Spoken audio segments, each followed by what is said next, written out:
Good day, gentle people, it's your favorite Mr. 42. Welcome back to my channel. Today we're gonna talk about the slowest man on Earth, Level Earth Observer.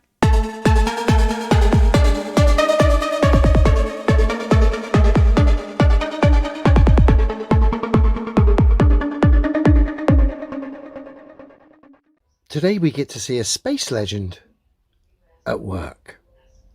Bruce Willis. McCandless. Ah, so close.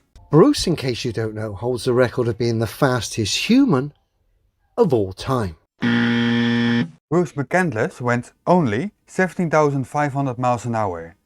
This is about 7,291 miles per hour too slow for the record. The crew of Apollo 10 reached a top speed of 24,791 miles per hour relative to Earth, as they rocketed back to our planet on May 26, 1969. Bruce, as you can imagine, is quite a hero to all the guys at NASA. Well, he did perform the first untethered spacewalk in 1984. But to appreciate Bruce's body of work and his record, we've got to go back in time.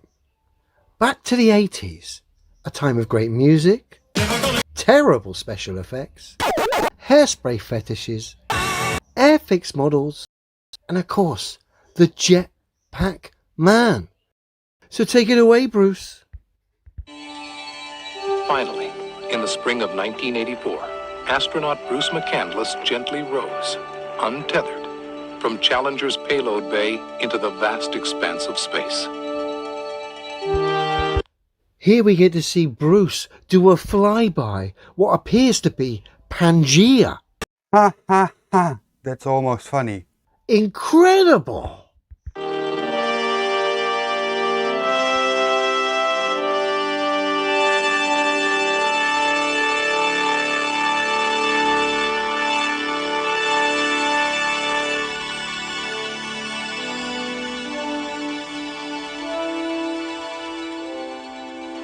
The maiden voyage of the Manned Maneuvering Unit, the MMU, had begun.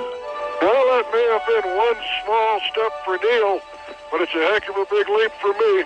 Roger, copy that, Bruce. Now, if you thought Bruce's Pangea flyby was daft, wait till you see this. Here Bruce is supposedly going 9 times faster than a speeding bullet. Clearly ridiculous. It's not ridiculous at all. Only your understanding of reality is.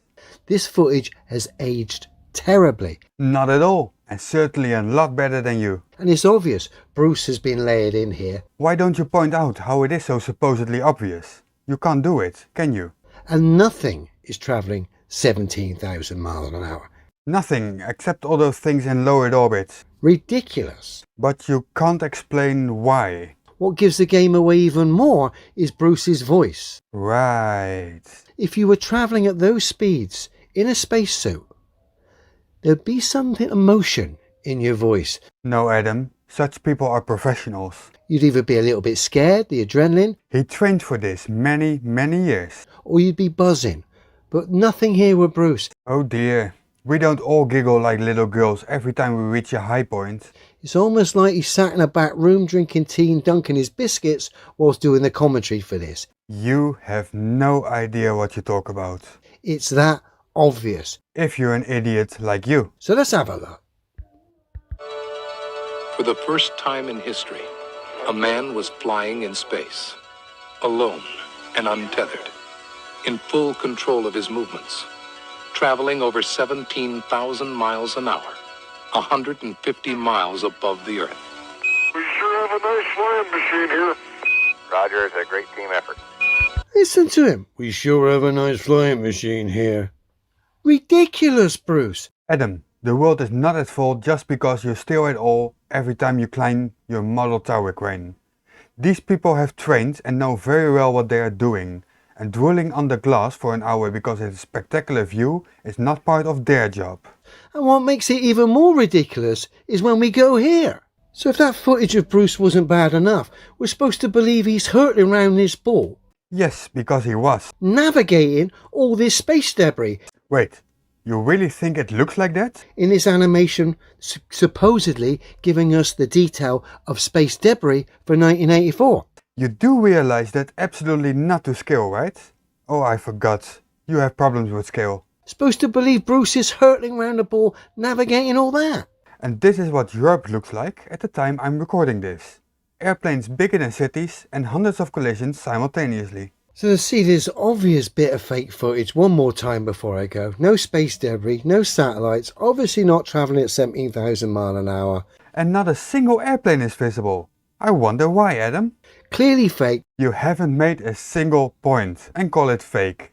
So typical of you. Bruce has obviously been layered in. Nope. And Bruce gives it away with his voice. Nope. No adrenaline, not buzzing. Almost bored. Who would be bored doing 17,000 miles an hour? Oh, believe me, he's not bored. He's concentrated on doing his job. Bruce, you blew it. Wish it, want it, you blew it. For the first time in history, a man was flying in space, alone and untethered. Like he's really doing 17,000 miles an hour. Yes, he did. And if you want us to believe otherwise, you have to come up with evidence. I mean, look how ridiculous that footage looks. That is your opinion, not evidence. It's almost like a mannequin has been layered in there. It's called a spacesuit, Adam. How many times do we need to explain these basics to you? Dear, oh dear. In full control of his movements, traveling over 17,000 miles an hour, 150 miles above the Earth. We sure have a nice flying machine here. Roger, it's a great team effort. Bruce, you blew it, mate. Not as much as you, as he achieved something in life and will be remembered. And with that we come to an end of this video. I hope you enjoyed it. Please like and subscribe if you haven't done so already. And in the description you will find links to my socials like Twitter and Discord. This has been Mr. 482 out. Don't panic.